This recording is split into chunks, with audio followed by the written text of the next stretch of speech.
Bienvenidos y bienvenidas. Hoy día vamos a presentar el trabajo de investigación denominado Trabajo, Familia y Estrés Laboral, Impacto de la Pandemia en los funcionarios y funcionarios públicos de Chile. Los que van a presentar en esta ocasión son el doctor Andrés Jiménez Figueroa de la Universidad de Talca, la doctora Verónica Gómez Urrutia de la Universidad Autónoma de Chile, sede Talca, y el doctor Carlos Osa Cornejo de la Universidad del Biobío.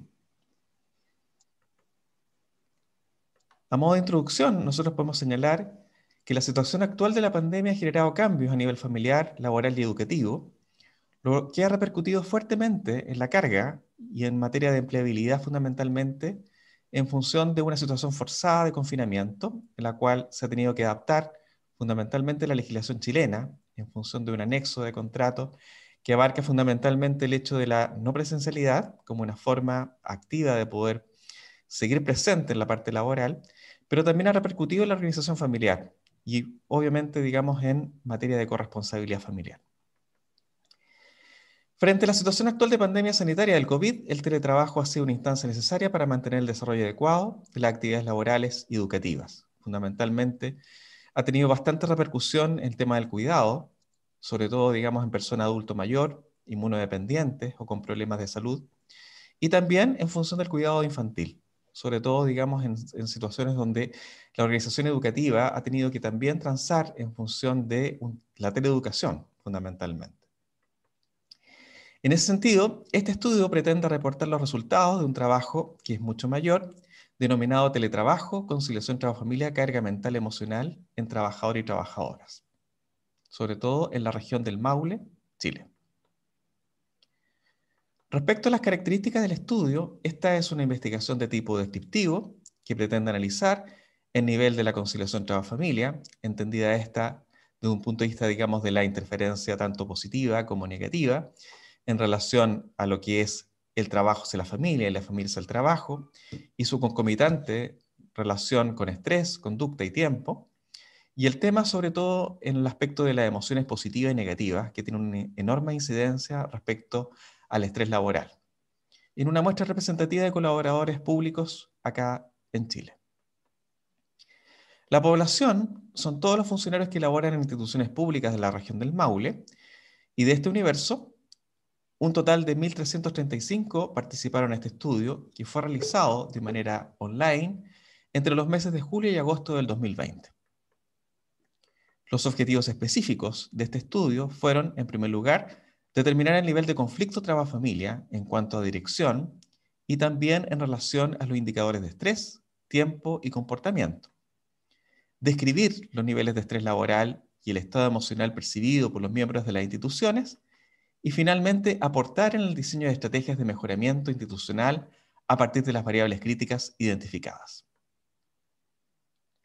Respecto a los instrumentos utilizados, en primer lugar, se utilizó la escala de conciliación trabajo-familia, que está compuesta por 18 ítems, en una escala Likert de 1 a 5, que mide el grado de interferencia, tanto positiva y negativa, respecto a los dominios del trabajo y la familia, y en relación esencialmente respecto al conflicto y su concomitancia respecto a indicadores conductuales de tiempo y estrés. En segundo lugar, un cuestionario de identificación de emociones que fue adaptado específicamente, que mide y permite evaluar las emociones tanto positivas y negativas relacionadas con situaciones estresantes.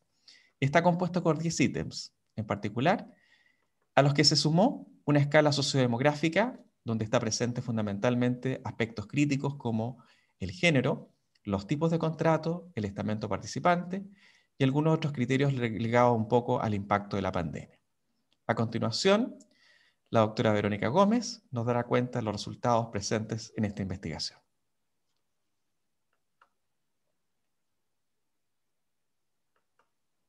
Gracias, Andrés. En términos de la caracterización sociodemográfica de los participantes, los y las participantes en este estudio, vemos en primer lugar que se trata de una muestra predominantemente femenina. Es una característica también del Estado en Chile que gran parte de sus funcionarios son mujeres.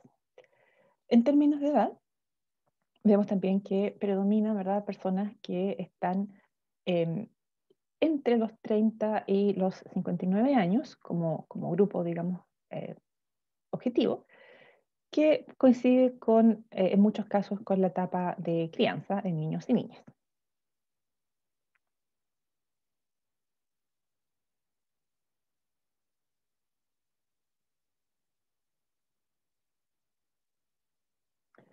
En términos del estado civil de los participantes, los y los participantes en este estudio, podemos observar también que hay una proporción muy importante de ellos que está casado o casada o bien que vive en pareja.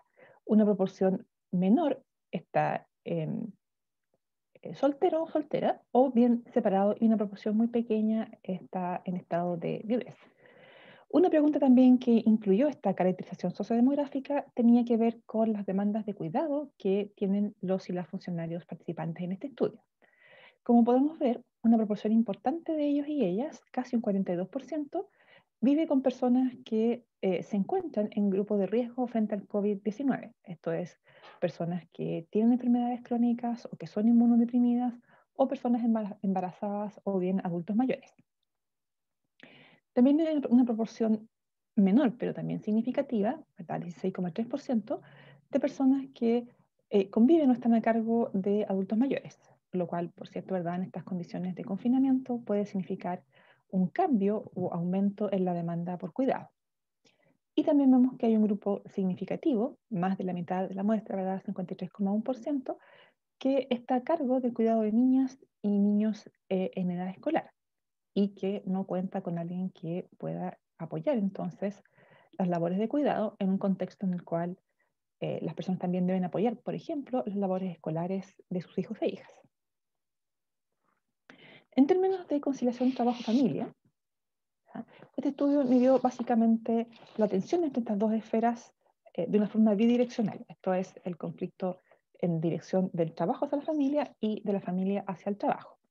Como mencionaba Andrés, una escala Likert de 1 a 5. Como podemos ver en general, se obtuvieron puntajes medios mostrando un conflicto moderado o una tensión moderada entre trabajo y familia. Sí predomina o es ligeramente mayor la dirección del conflicto familia-trabajo, que pensamos que tiene que ver con las condiciones de confinamiento, donde las personas tienen que, por ejemplo, trabajar desde el hogar y eso significa que tienen que reorganizar sus tareas domésticas. En términos de género, vemos que si se comparan hombres y mujeres, los hombres tuvieron puntajes más altos en ambas direcciones del conflicto, tanto trabajo-familia como familia-trabajo. Esto puede resultar llamativo, puede ser un resultado contraintuitivo en términos de que sabemos, otras investigaciones muestran que en general son las mujeres las que realizan la mayor carga de trabajo doméstico y por tanto podrían mostrar mayores niveles de conflicto.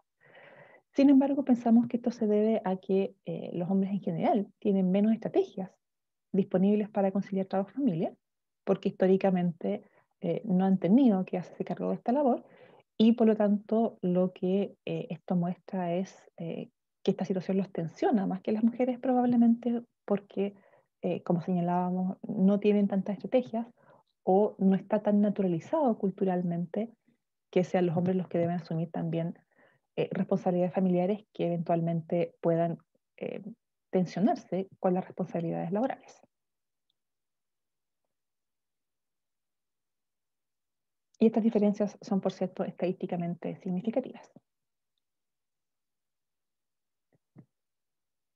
En términos de conciliación trabajo-familia, nuevamente, si lo observamos en función del tipo de contrato que tienen las personas, lo que podemos ver es que en general las personas que están contratadas como planta, esto es, tienen un contrato indefinido, en general manifiestan una tensión mayor que las personas que están, por ejemplo, a contrata, que son contratos con un periodo definido, o que están a honorarios, que es una situación particularmente frágil en términos de que son personas que no tienen un contrato formal con la organización.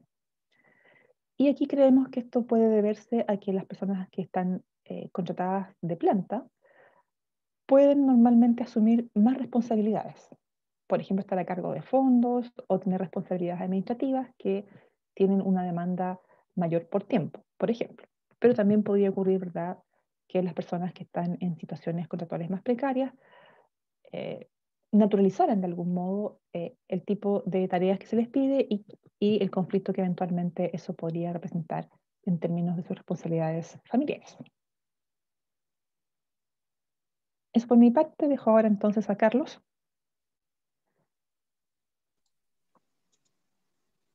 Muchas gracias. Respecto de lo obtenido en el cuestionario de emociones positivas y negativas, hemos encontrado un alto índice de emociones negativas específicas, como lo pueden ver en el gráfico. Los niveles de ansiedad son bastante altos, seguidos de los niveles que indican emociones como temor y tristeza. Respecto de las emociones positivas, son valoradas un poco más bajo que las emociones negativas, y en estas destacan emociones como el amor, la esperanza y la gratitud. Estas emociones son las que de alguna manera responden a la percepción de los participantes sobre cómo han experimentado las situaciones respecto de el trabajo, pero también respecto de las situaciones de la pandemia por COVID-19 y situaciones de confinamiento asociados a las políticas de salud que ha implementado el Estado de Chile. Observamos entonces en esta percepción de emociones que no hay diferencias significativas ni por género y tampoco por estado civil.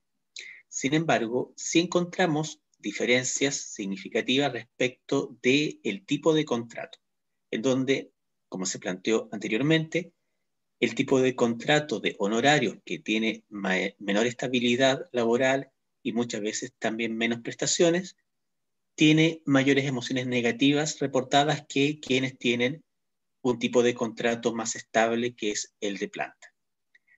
También encontramos diferencias significativas en las emociones negativas, específicamente respecto de las personas que conviven con personas mayores o con discapacidad y las que no.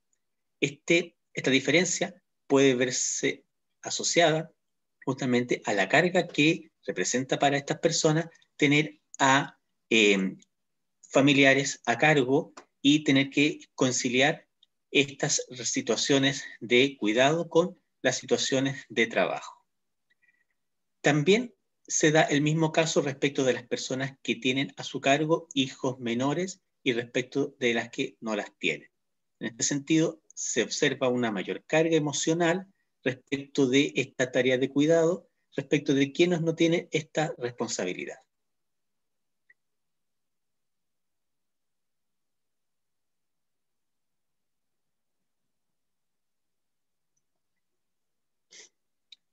En relación también con lo anterior, hemos observado que el nivel de estrés reportado por los participantes se presenta mayoritariamente en niveles alto y muy alto. El 51% de los participantes de este estudio señalaron que habían vivenciado un evento desagradable en los últimos 6 meses. Y estas situaciones desagradables se encontraban relacionadas principalmente a dificultad económica, con un 34%, y es la mayor preocupación que genera también esta situación de estrés, seguido por muertes de familiares, peleas de pareja, inestabilidad laboral, accidentes, asaltos y otros. Estos indicadores entonces muestran que aspectos que están relacionados a la situación de pandemia, a la situación de los efectos económicos y sociales del confinamiento, están siendo los mayores estresores de los participantes de este estudio.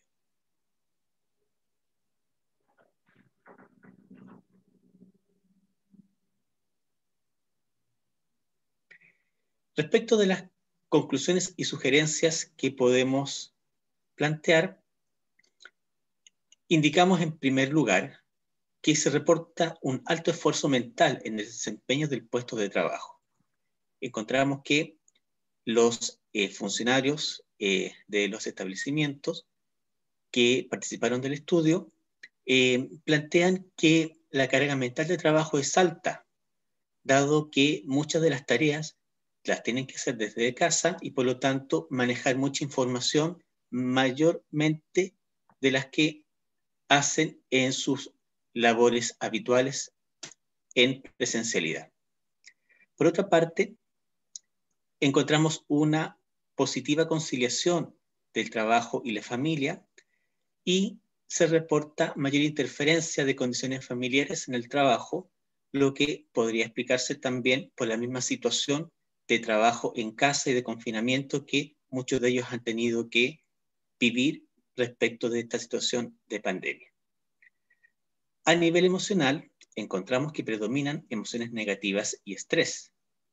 Destacan algunas emociones positivas de corte social que pueden apoyar la convivencia positiva y que pueden trabajarse como buenos elementos que permitan entonces afrontar de manera efectiva estos niveles de estrés.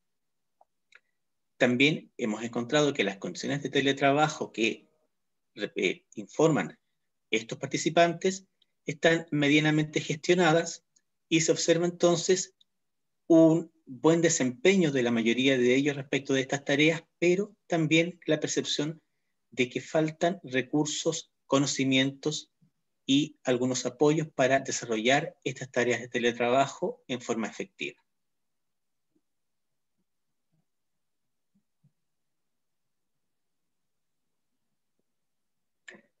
Finalmente, algunas sugerencias que podamos aportar respecto de este estudio tiene que ver con, en primer lugar, realizar intervenciones del manejo de tiempo para las personas que están desarrollando este teletrabajo o teleeducación mediante estrategias para estructurar rutinas de trabajo en esta condición, pero también que puedan ayudarles en el trabajo presencial.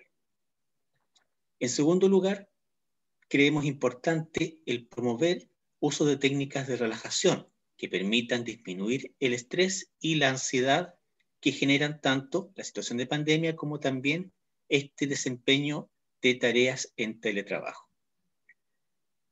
También vemos importante que se creen protocolos de actividades y tiempos en esta modalidad de teletrabajo. De esta manera se pueden clarificar mejor las condiciones de trabajo y brindar estrategias para que este puesto de trabajo sea más adecuado a la situación que están viviendo estos funcionarios. En cuarto lugar, sugerimos también que se realice un diagnóstico de las condiciones tecnológicas y de conectividad de los funcionarios y funcionarias que deben realizar teletrabajo para de esa manera la institución pueda dirigir de mejor modo los apoyos que requieren para este trabajo de forma óptima. Finalmente, sugerimos fomentar acciones de conciliación, trabajo y familia mediante protocolos que resguarden los tiempos y las demandas laborales en equilibrio con las demandas familiares.